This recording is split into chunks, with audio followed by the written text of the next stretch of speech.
How you feel about all that, man? Well, what I feel about the documentary, they left a whole lot of key things out. If they was going to do something and they're going to say in the reckoning of Sean Combs, the reckoning, or Diddy, the reckoning and stuff like that, it should have been a lot of people that we lost because of him. You know what I'm saying? It wasn't only Big, it wasn't only Tupac, you understand, for the atmosphere that he put those kids in. But at the end of the day, if Snoop's going around saying he went to the hospital and had a conversation with Pac, that is a flat-out lie. The reason why that was a flat-out lie, Pac had already passed away before Snoop left my house. Was an open secret in Hollywood. Did you know about Diddy, Pierce? No, I didn't. No. We really are just getting to the beginning of everything. People at the upper echelons of society and politics knew about this and they were okay with it. I said there's a race piece to this. And people, by virtue of being black, are asked to denounce Diddy because they're supposed to be representing blackness in the black community. It's amazing, Mark, that you always see a race angle here. When Gene Deal finally spoke, he didn't point fingers. But the silence he shattered revealed something far more unsettling than any accusation. The possibility of footage that was never meant to surface changed the entire conversation. And just like that, attention shifted, not to what people saw, but to what may have been intentionally kept hidden. Well, what I feel about the documentary, they left a whole lot of key things out. If they was going to do something and they're going to say in the reckoning of Sean Combs, the reckoning, or Diddy, the reckoning and stuff like that, it should have been a lot of people that we lost because of him. You know what I'm saying? It wasn't only Big, it wasn't only Tupac, you understand? For the atmosphere that he put those kids in. You got a guy named Anthony Wolf Jones, who was from Bad Boy, from its conception as doing security and being one of the financiers of Puff having to have some money to keep Big and Craig Mack around before he got to Clyde Davis. You know what I'm saying? They wasn't able to tell that story because they didn't have no intel on that story or what went down, or they didn't do their investigations right, which he also led up to the reason why Wolf ain't here today. You understand? They didn't tell that story. They didn't tell a story about Jessica Rosenbaum, who was at the City College situation. You understand? When it was Puff, Heavy D, and Jessica. You know what I'm saying? Jessica was the reason why those kids lost their life, because she locked the door on those kids running down the steps. You understand? You could see her name in a news article, but they didn't mention nothing about her taking place, but they try to put Heavy D, God bless the dead, out there and they put Puff out there. You know what I'm saying? She should have been the main one because she is the one who locked the door on the kids. You understand? She is the one who locked the door on the kids, and all those kids lost their life. Had she not locked those doors, not one kid would have lost their life. Not one kid would have lost their life. And that's what happened. So the feelings that I have about the documentary, man, it was just old news, and they took a couple of with the footage from Puff from the days that's leading up him to get arrested, and the incidents with the people from the courts. You know, the two people from the courts. So it was nothing new.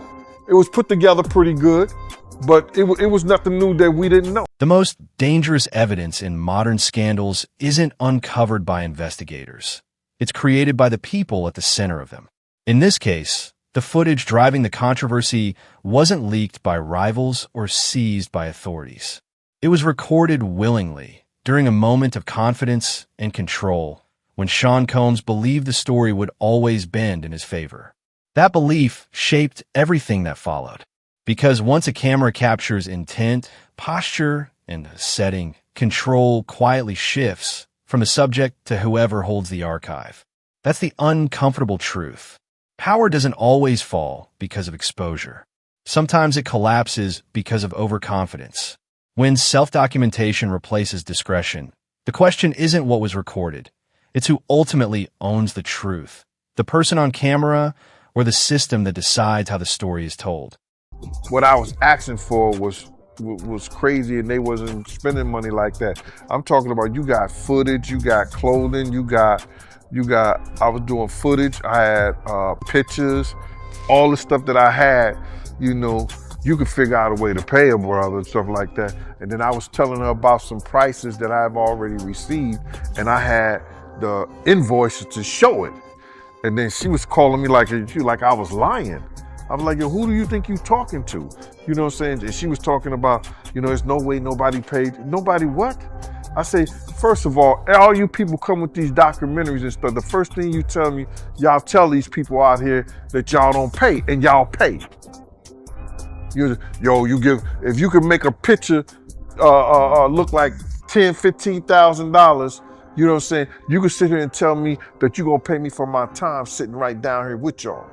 You understand? So then, you know, one thing led to another, and I was like, yo, all right, well then, you know, F you, you know, I spoke to 50, and then she said 50, and this is exact words that came out her mouth.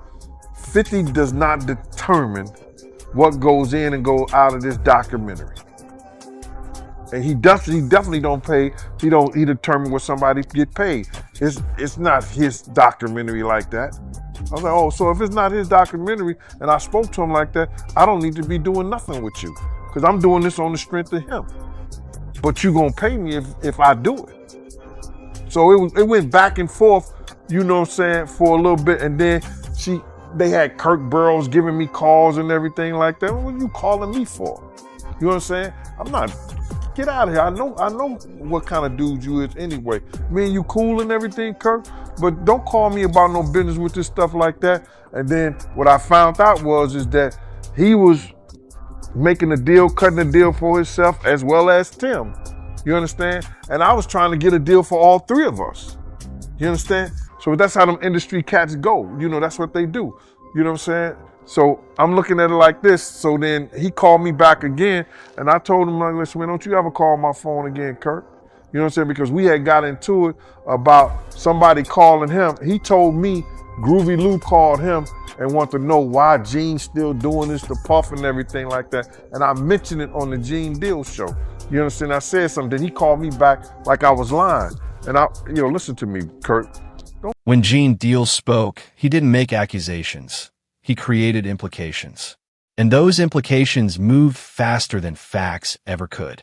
As a former bodyguard with proximity to moments most people only speculate about, even a suggestion that footage was left out of the final cut was enough to shift public perception. The industry understands this dynamic. Silence can protect, but selective silence can also implicate. That's where the tension lives. When someone who once stood close to power hints at unseen material, the focus drifts from evidence to imagination. In a media world driven by reaction, a single suggestion can outweigh 1,000 verified records. The real question isn't what was proven. It's how much power an implication should hold when no proof follows it. But at the end of the day, if Snoop's going around saying he went to the hospital and had a conversation with Pac, that is a flat-out lie. The reason why that was a flat-out lie, Pac had already passed away before Snoop left my house. Snoop came to my house, and he didn't volunteer to come out there. I called and told him, get your ass out here right now. He came to my house first. Tupac's mother was at my house. We walked back by behind the two pool houses, guest houses, and we had the conversation that I said last time. Snoop didn't throw up in no hospital. Snoop threw up in my backyard by the guest house, the pool house. Pissed me the fuck off. The thing he said about he was gonna name, if it's a boy, after Tupac, he said that in front of me and Tupac's mother at my house.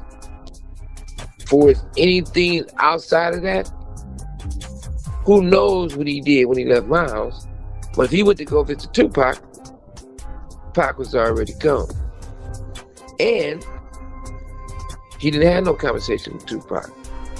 And if he would have had a, I don't believe he went there, because every person went to go visit Pac. It's pictures, it's footage. No matter who went, I had never seen any pictures or footage. But what I would say 1,000%, he did not talk to Pac. He didn't have a conversation with Pac. He had already passed away. What I would say 1,000%, Snoop and Tupac was not on great terms. What I would say, if you did all these things and you care about the homie Pac that much,